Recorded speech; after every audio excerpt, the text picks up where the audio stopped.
കാസർഗോഡ്, ഇടുക്കി ഒഴികെയുള്ള ജില്ലകളിലെ 28 തദ്ദേശ വാർഡുകളിലേക്കുള്ള ഉപതെരഞ്ഞെടുപ്പ് ഇന്ന്. പാലക്കാട് ജില്ലാ പഞ്ചായത്തിലെ ആലത്തൂർ, തളിക്കുളം ബ്ലോക്ക് പഞ്ചായത്തിലെ തളിക്കുളം, കൊല്ലം മുനിസിപ്പൽ കോർപ്പറേഷനിലെ മീനത്തുശ്ശേരി വാർഡുകൾക്കൊപ്പം 2 മുനിസിപ്പാലിറ്റി വാർഡുകളിലും 23 ഗ്രാമപഞ്ചായത്ത് വാർഡുകളിലുമായാണ് ഉപതെരഞ്ഞെടുപ്പ് നടക്കുന്നത്. 28 വാർഡുകളിലായി ആകെ 1,22,471 വോട്ടർമാരാണുള്ളത്. ആകെ 163 പോളിംഗ് സ്റ്റേഷനുകളുണ്ടാകും. മാർച്ച് 1 രാവിലെ 10 മണിക്ക് വോട്ടെണ്ണൽ നടക്കും.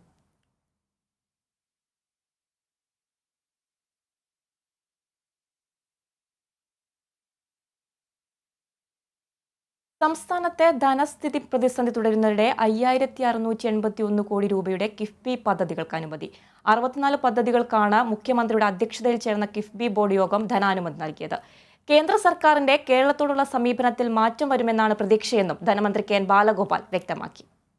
റോഡ് വികസന പദ്ധതികൾക്ക് 3,414.16 കോടി രൂപ, ആരോഗ്യവകുപ്പിലെ 8 പദ്ധതികൾക്ക് 605.49 കോടി രൂപ, ഉന്നത വിദ്യാഭ്യാസ വകുപ്പിന് 600.48 കോടി രൂപ, തൃശൂർ മെഡിക്കൽ കോളേജ് വനിതാ ശിശു ബ്ലോക്ക് നിർമ്മാണത്തിന് 279.19 കോടി രൂപ, വ്യവസായ വകുപ്പിന് കീഴിൽ വിവിധ പദ്ധതികൾക്ക് 1,479.23 കോടി രൂപ, പൊതുമരാമത്ത് വകുപ്പിന് കീഴിലുള്ള 56 പദ്ധതികൾക്ക് 2,052.34 കോടി രൂപ തുടങ്ങിയവയാണ് മുഖ്യമന്ത്രിയുടെ അധ്യക്ഷതയിൽ ചേർന്ന കിഫ്ബി യോഗത്തിൽ അംഗീകാരം ലഭിച്ച പദ്ധതികൾ.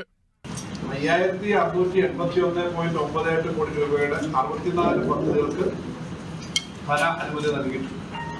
ഇതോടെ ആകെ കിഫ്ബി അംഗീകരിച്ചിട്ടുള്ള പദ്ധതികൾ 80,352.04 കോടി രൂപ, 1,057 പദ്ധതികൾ. കിഫ്ബി അംഗീകാരം നൽകിയ പദ്ധതികൾക്കായി ഇതിനോടകം ചെലവഴിച്ചത് 23,095.47 കോടി രൂപ.